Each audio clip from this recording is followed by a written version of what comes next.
नमस्कार, मैं आपके साथ प्रिया बंसल और आप देख रहे हैं न्यूज चौक। तमिलनाडु सीएम एमके स्टालिन के बेटे उदयनिधि की सनातन धर्म पर टिप्पणी को लेकर सियासत गर्म हो गई है।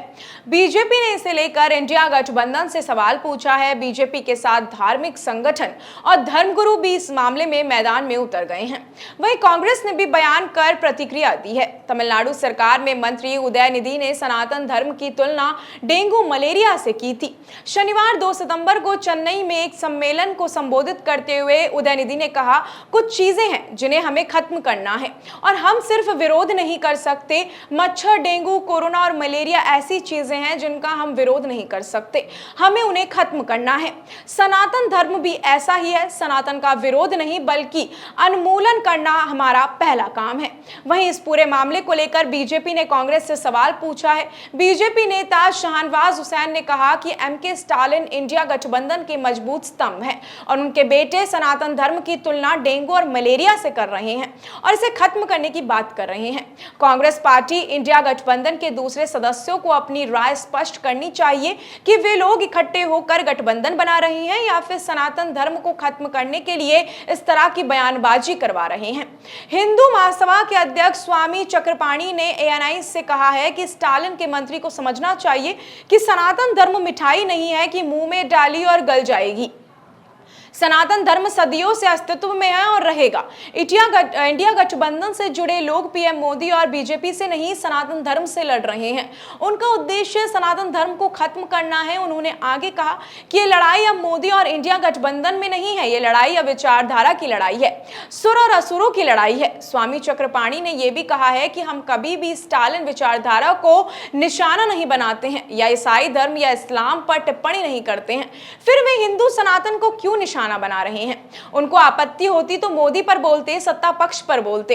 उदयनिधि के बयान पर विश्व हिंदू परिषद ने भी प्रतिक्रिया दी है। वीएचपी के केंद्रीय संयुक्त सचिव विजय शंकर तिवारी ने कहा है कि लोगों को अपनी औपनिवेशिक मानसिकता से बाहर निकलना चाहिए।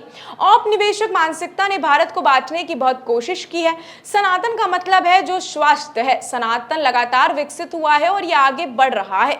वीएचपी नेता ने कहा कि तमिलनाडु की भूमि भगवान शंकराचार्य की भूमि है, जिन्होंने पूरे देश में चारों दिशाओं में मठ बनाकर सनातन को बढ़ाने का बहुत बड़ा काम किया है। अगर भगवान शंकराचार्य की भूमि में ऐसी आवाज उठे तो कहीं ना कहीं उनके अंदर के औपनिवेशिक मानसिकता दूर नहीं हुई है।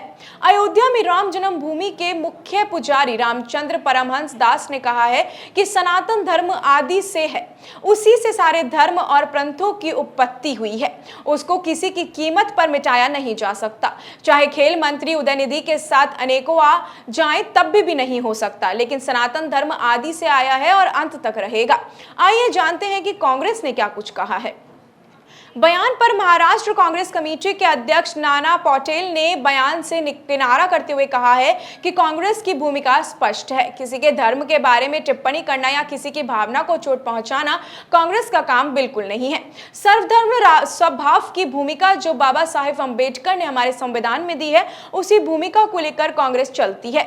आरजेडी नेता मृत्युंजय तिवारी ने कहा है कि सनातन धर्म पर किसी को सवाल उठाने का अधिकार नहीं है। सनातन के नाम पर बीजेपी राजनीति भी करती रही है, ये राजनीति का विषय नहीं है। किसी ने इस प्रकार का बयान दिया है तो उन्हें अविलंब सनातनियों से माफी मांगनी चाहिए, इस बयान को वापस लेना चाहिए। तमिलनाडु में सत्ताधारी डीएमके जो है विपक्ष के इंडिया गठबंधन का गुट का हिस्सा है। बीते 1 सितंबर को मुंबई में हुई बैठक में इंडिया गठबंधन की कोऑर्डिनेशन कमेटी का गठन किया गया था, जिसमें एमके स्टालिन को भी शामिल किया गया है। अब इस पूरे मामले में आपकी क्या राय है, हमें कमेंट सेक्शन में जरूर बताइएगा। ऐसी और भी तमाम अपडेट्स और जानकारी के लिए आप बने रहिए हमारे चैनल न्यूज चौक के साथ। इजाजत दीजिए, नमस्कार।